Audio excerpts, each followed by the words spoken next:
nuestra diversidad. Pero en conjunto me parece a mí que no tenemos una discusión crítica todavía los investigadores respecto a cuál es nuestro papel en la sociedad mexicana actualmente. Sí, hay otros.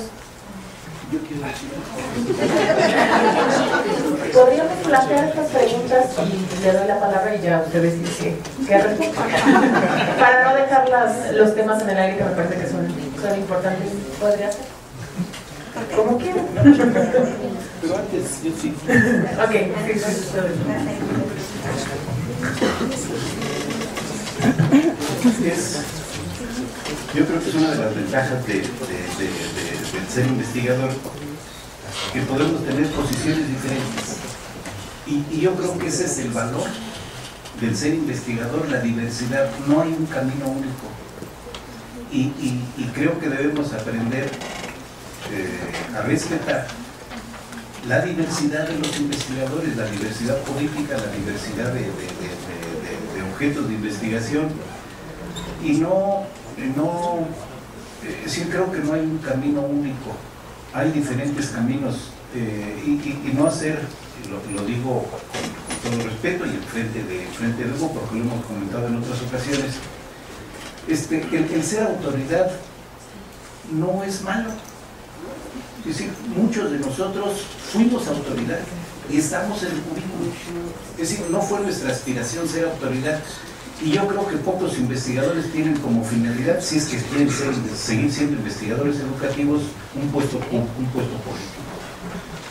Lo podemos ocupar por un tiempo y regresamos a nuestra actividad de investigación, como un paso en la vida, como un proceso natural.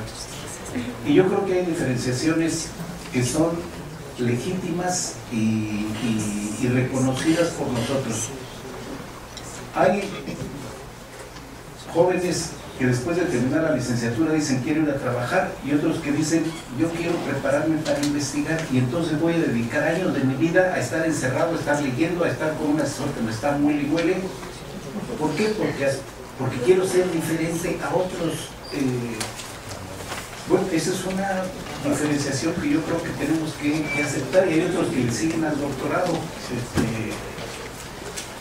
Estos que decidieron continuar esta trayectoria ameritan un sueldo diferenciado a aquellos que solo se quedaron en la licenciatura. Yo creo que sí. No podemos remunerar, y esto es una de las cosas que me llama la atención de las opciones de educación superior, que es la única en la que a trabajo igual el salario puede ser desigual, consagrado constitucionalmente. A trabajo igual el salario puede ser desigual, porque hay otros factores que se consideran, que se toman en cuenta. Bueno, yo ahí dejaría. Bueno, estamos un poco sobre tiempo, pero bueno, la discusión está buena y yo no veo a nadie que se levante, entonces seguiremos con tres.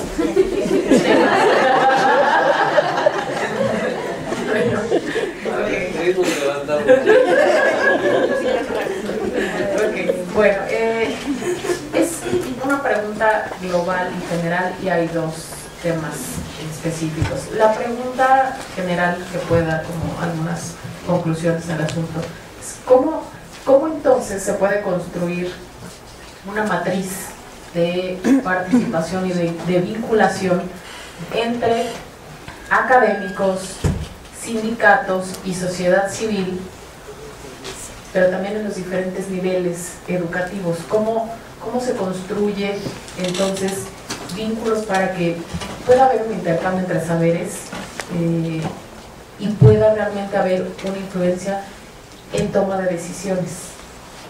Desde la lógica que lo político es por el bien público, más allá de lo político electoral, el enfoque de lo político es un bien público, y que la mayoría de estos sectores buscan esto desde sus diferentes posiciones y trincheras. Y los otros dos temas que hay dos cuestionamientos por ahí: ¿cuál es el papel de los sindicatos en las instituciones de educación superior? y cuáles podrían ser mecanismos de financiamiento para las instituciones de educación pública, cómo se puede romper con el centralismo de la asignación de recursos presupuestales a la UNAM en detrimento del resto de universidades.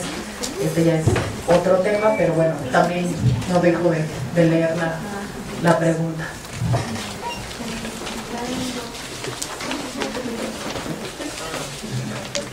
Bueno, la cuestión de la matriz. Yo creo que sí debe de existir una vinculación, una relación. A lo mejor la palabra vinculación no es muy sabia porque parece que se estarían tomando partido, y no creo que sea el papel de los investigadores de entrada tomar partido, sino más bien tomar partido por lo que viene a ser la verdad, la situación, los análisis, la investigación que hace. Pero bueno, la relación con sindicatos, con los distintos actores de la educación. A mí me parece que el problema no está tanto ahí, que más bien el problema está en que en esta situación que estamos viviendo el día de hoy, las relaciones entre los investigadores y estos actores son relaciones que en muchos son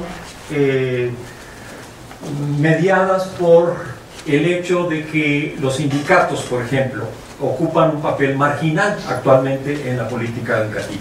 Incluso en el caso del Bester, que ha sido manejado pues como un estandarte de la intrusión de políticas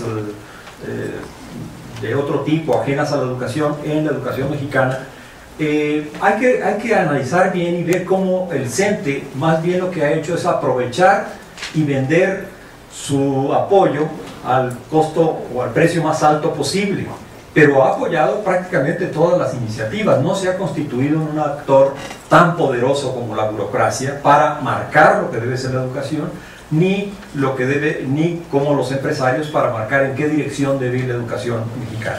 Entonces, vincularse con el CENTE o con el sindicalismo independiente, me parece a mí que en esta situación actual concreta no genera una verdadera aportación por parte de los investigadores que ayude al curso de la transformación y mejoramiento de la educación. Yo haría esa afirmación, habría alguna serie de datos sobre eso, pero pasaría a lo siguiente.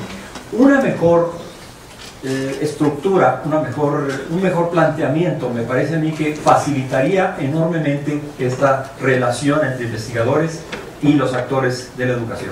En otras palabras, si pensamos en algo que ya se manejaba en la mesa anterior, en un espacio democrático donde no sea el gobierno, no sean los empresarios, no sean los líderes sindicales los que determinen la política, la macropolítica de la educación, sino que sea una especie de, y tampoco un tribunal por todas las objeciones que se planteaban a eso, sino una especie de Consejo Nacional de Educación.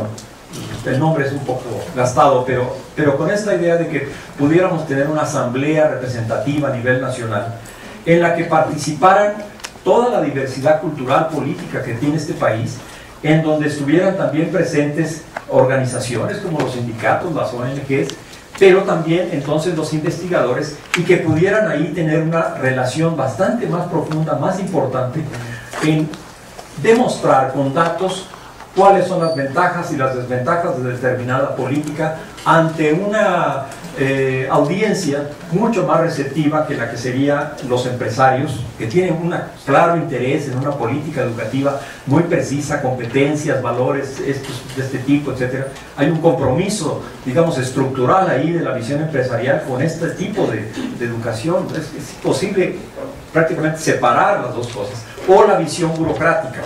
Entonces, en un espacio democrático, creo yo que la participación de los investigadores sería mucho más útil, más significativa, más importante. El papel de los sindicatos en la educación superior. Bueno, una cuestión que me parece que hay que aclarar primero es que tenemos que ver la historia, porque actualmente el sindicalismo universitario está en una situación bastante crítica y deplorable.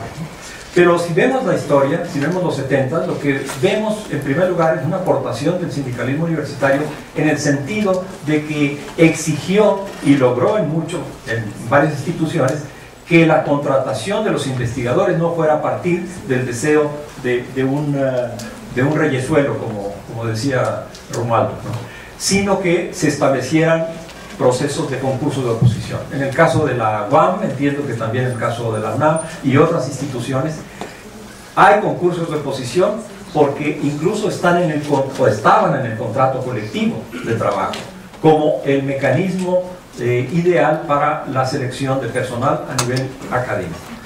Segunda aportación que me parece importante, el balance de poder. Si no hay en una institución otras fuentes de poder distintas a la burocracia, esta acaba comiéndose, vamos a decirlo así, la institución, en el sentido de que comienza a tener una política de que todo se vale o la discrecionalidad rampante para cualquier decisión.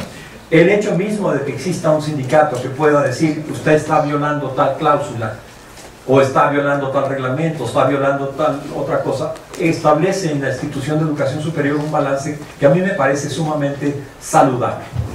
Tercero, otra cuestión que me parece también importante es que los sindicatos, en la medida en que tienen una vinculación con el mundo del sindicalismo mexicano, y la tradición sindicalista mexicana es muy importante para entender a este país, significan una conexión de la educación superior con un mundo que de otra manera quedaría totalmente marginado.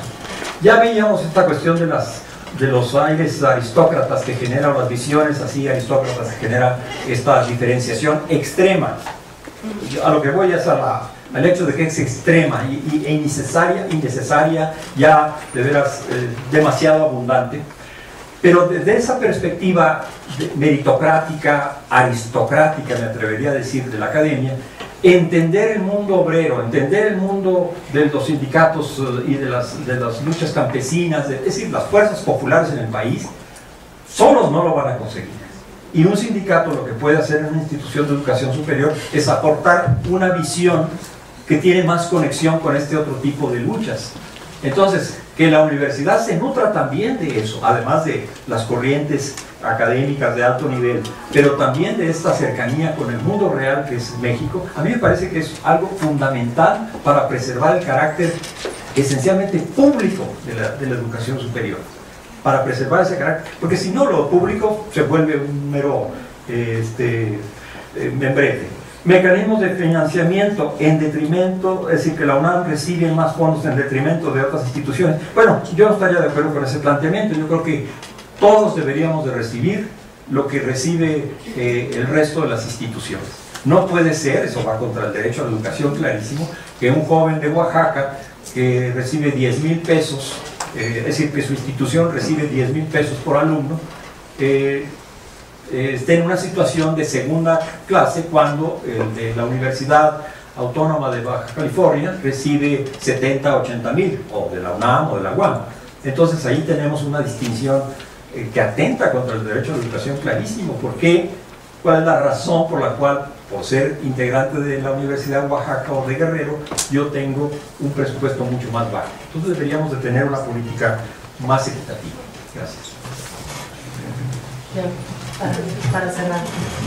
Una consideración final, que no di en los datos, pero la mayor parte de los investigadores que se dedican, de los investigadores educativos, la mayor parte de ellos trabajan en instituciones públicas.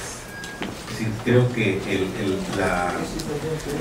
la posibilidad de desarrollar la investigación educativa sigue siendo una responsabilidad de las instituciones públicas más que de las instituciones privadas, y esto nos concede mayores posibilidades de que los intereses de los investigadores estén centrados en aspectos que sean relevantes socialmente, puesto que estamos en instituciones públicas. De ninguna manera niego el valor de los investigadores que están en las instituciones privadas, sino nada más la distribución que tenemos a nivel nacional. Muchas gracias.